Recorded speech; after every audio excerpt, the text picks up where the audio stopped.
Oh yeah, it started on mine. So, Is it? yeah. Okay. Happy days. G'day, mate. How are you going? Yeah, not bad, not bad. Yourself? Good, good. I must say, Ed, I've just spied in the background there a couple of what look like bottles of port of some description, potentially. There's an empty port jug, port pot, and there's a couple of nice bottles of wine next to it. But nothing too crazy. We've all got to do what we've got to do to get through this current situation. So whatever tickles your fancy. Yeah. Sweet. Hey, mate, I thought we'd have a quick chat today about thermoregulation and how we may use a fan as an example for indoor training, because a lot of guys will be training indoors now versus outdoors, the whole lockdown piece. Yeah. So, look, I think the interesting piece here for me is, having spoken to a few athletes over the summer months especially, some of them didn't actually use a fan while training indoors and were wondering why they weren't too effective in some of the higher intensity sessions they were trying to complete. Yeah. And, that's all about core temperature, thermoregulation, because as we work harder, a lot of we're losing a lot of fluid to try and control core temperature. And as your core temperature creeps up, of course, you become less effective and performance becomes impaired for a number of reasons. So why don't we just have a quick chat today about what happened with a rising core temperature, I suppose, and the impact on our ability to exercise. And also, there are some times where we can potentially allow that core temperature to rise, not too much, to get some benefit from our training. So there's times that we use a fan as an example on a wind trainer, and times that we potentially don't want to use a fan to get some benefit, right? Yeah, absolutely. Yeah. So one of the things that we'll see when we exercise anywhere, whether that be, in your cool temperature outdoors or in a really hot environment, or, indoors without a fan, core temperature is going to increase when you start exercising. So you're producing a lot of heat in the body, core temperature will rise a bit. Now, in a cooler environment, that temperature is only going to rise so much.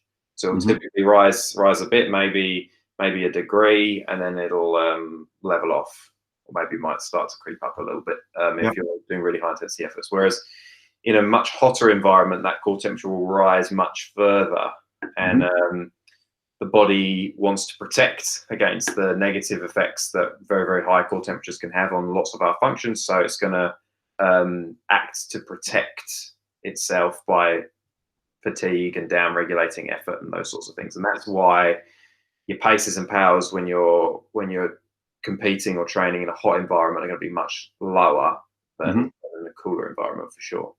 And our normal range of core temperature is 36 to 37 as an example. Yeah. 36 to 37 can be a little bit higher than that, but not much more. If you do a long session in a cool environment, you might get up to 38, maybe just over 38. Whereas if you're exercising in a very hot environment at some intensity, that core temperature can rise, and it can get higher than 40 degrees. Which medically, if you went to a hospital with that sort of temperature, people would be very worried about you. That's a very, very high temperature. Yeah. Okay. So if we think about when we're completing some higher intensity sessions where we really want to hit some challenging numbers to get the benefit from our training, we want to try and really control our core temperature as best we can to enable ourselves to be as effective as possible. Yeah, so that's one of the ways in which we might talk about fan with indoor training. So if you're training in your garage and it's 20 degrees, 18 degrees, not super hot, you're not worried about it, but you haven't got a fan blowing. Sure. All of that hot work that you're doing in the body, you're producing a lot of heat with all those muscle contractions, and then that just forms a very thin layer of air all the way around your body. Now, because we're not cycling through any air because we're just sitting in it, we're effectively in a very, very hot environment at that point. Yeah. Whereas if we've got a fan blowing, that's going to blow that layer of hot air away continually, and you're actually going to be in that cooler environment. So you'd expect those power numbers to increase. Now, if the focus of the session is hitting high numbers for your work intervals, then that might be the approach that you want to take for sure. Yeah. Okay, then. So I think probably, if I think about myself, I do sweat quite a lot. I'll probably sweat during a hard session. Maybe I'll get rid of 1.5 to 2 litres of fluid in an hour pretty happily. Yeah. So, what I would think about would be utilising a fan when I'm trying to hit some higher intensity numbers. But the other side of the equation is we need that fluid to help cool the core temperature, right? Yeah. So you gotta stay hydrated. The main way we're getting rid of heat from the body is through sweating, which is basically just evaporating fluid from the skin. So all the while that you're working very hard to keep your core temperature down, you're losing fluid from the body. So that's one of the reasons we become quite dehydrated when we. Okay. So to summarise there, I mean, if we want to get the best out of and be the most effective when we're working hard in a still environment like on the wind trainer in the garage, we want to probably have some airflow from a fan, and we want to make sure that we can maintain a decent level of hydration so that we can sweat effectively, I suppose, which helps to regulate the core temperature, therefore execute an effective session. Yeah, there you go. And making sure you're hydrated well before you start. More important. Yeah. Cool. Okay. And then, but there are examples of times where we want to probably exercise without a fan potentially and not as much fluid intake to get some adaptation and different stimuli. Yeah. So you think if your competition coming up is going to be somewhere hot, so if you're going over to Western Australia or something for an Ironman or a Australian road race series, and it's going to be very hot, and it's going to be much hotter than your own training environment, you could use a lack of a fan to help get some of those adaptations to help you respond better to the heat, for sure. Yeah. Okay. So in the current environment, I think overseas travel is probably going to be pretty constrained for quite a period of time.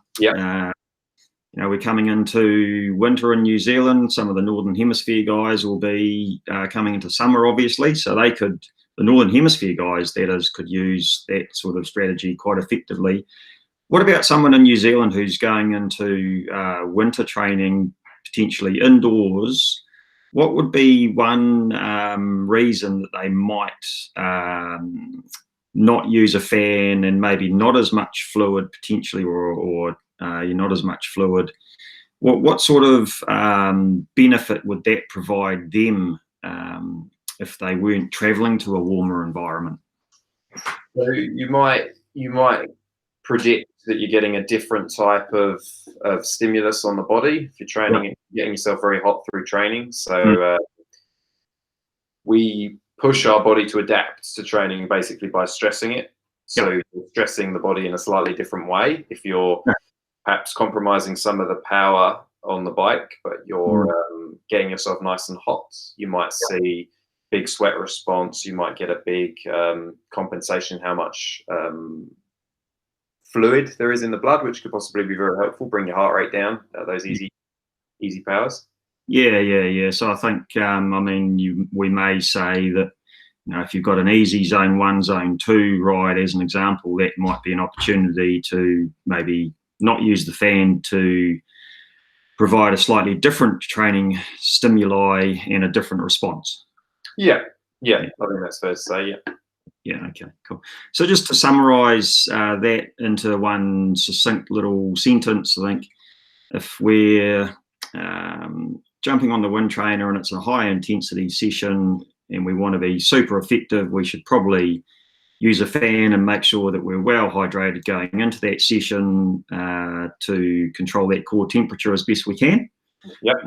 To be able to perform and hit the numbers. And then another approach when we might have an easier session to perform would be to not use a fan, allow our core temperature to creep up a little bit potentially, and just provide a slightly different training stimulus.